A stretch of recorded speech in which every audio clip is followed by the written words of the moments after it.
It's been another rollercoaster of a week for cryptocurrency Bitcoin. On Friday, Japanese exchange Mt. Gox filed for bankruptcy protection, claiming 850,000 Bitcoins worth $500 million had been stolen from its servers. Chief Executive Mark Karpelès, who had remained quiet for weeks despite a protest taking place on his company's doorstep, spoke briefly in court to try and reassure the thousands of Mt. Gox customers worried that they'll never see their Bitcoins again. So we had a problem with a system that caused a loss to our because to our customers, and we identified the problem. We are working on this. Although Mt. Gox claims to be working on a solution, most customers doubt they'll get their Bitcoins back due to the anonymity of virtual currency transactions. Because over 700,000 coins were reportedly stolen this week in what is now being called a security breach. And by Tuesday, the site was completely shut down, its Twitter feed deleted, and a very brief statement released, reading, "A decision was taken to close all transactions for the time being in order to protect the site and our users." Still, true believers remain confident that this is just a setback for the cryptocurrency. Reps from the companies Coinbase, Circle, BTC China, and others released a joint statement saying, as with any new industry, there are certain bad actors that need to be weeded out, and that is what we're seeing today. An exchange for the digital currency Bitcoin was hacked on Tuesday, causing the price to fall and resulting in millions stolen. Hong Kong-based digital currency exchange Bitfinix said a hack is responsible for the loss of $65 million worth of Bitcoin. As a result, the price of Bitcoin fell as much as 20% to $480 on the news, down from a high of $613 early Tuesday.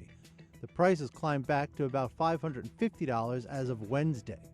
Tuesday's hack is one of the largest thefts in Bitcoin's short history. Speaking of billions of dollars, $530 million stolen from a crypto exchange called CoinCheck in Japan. Stolen entirely. I thought the whole idea behind, sort of blockchain and crypto was that we could track it. We could know who had it at any given time. This raises the total of cryptocurrencies that have been stolen from these exchanges over time to it now $1 billion. What is going on here, and why can't they just, if they know where it is, take it back? Well, that's a really good question. So in theory, we're not supposed to know where it is. In this distributed cloud processing they have, there is no one person who knows all the different sources. What I have been worried about from the beginning in all this is what would stop somebody, not from, in this case, stealing a large number of these coins, but simply producing counterfeit coins. They don't have to produce 1 million of them, just 3 or 4 a day. But in the case of Bitcoin, if they were $20,000 each, you could make a nice little living doing that. Oh, Marvin, don't worry about it. The security is built in this distributed model. And what we're seeing in this case, CoinCheck, this is a Japanese company. Also, by the way, in Japan, this CoinCheck company, their currency is called NEM. It is actually very well used. It trades for about $1 a coin and is used by many different businesses. But it's inevitable that if you become as big as some of these cryptocurrencies are, hackers, wherever they are, Macedonia, North Korea, China, they're going to want to get in there and start messing around. And this is the part that's always worried me. Well,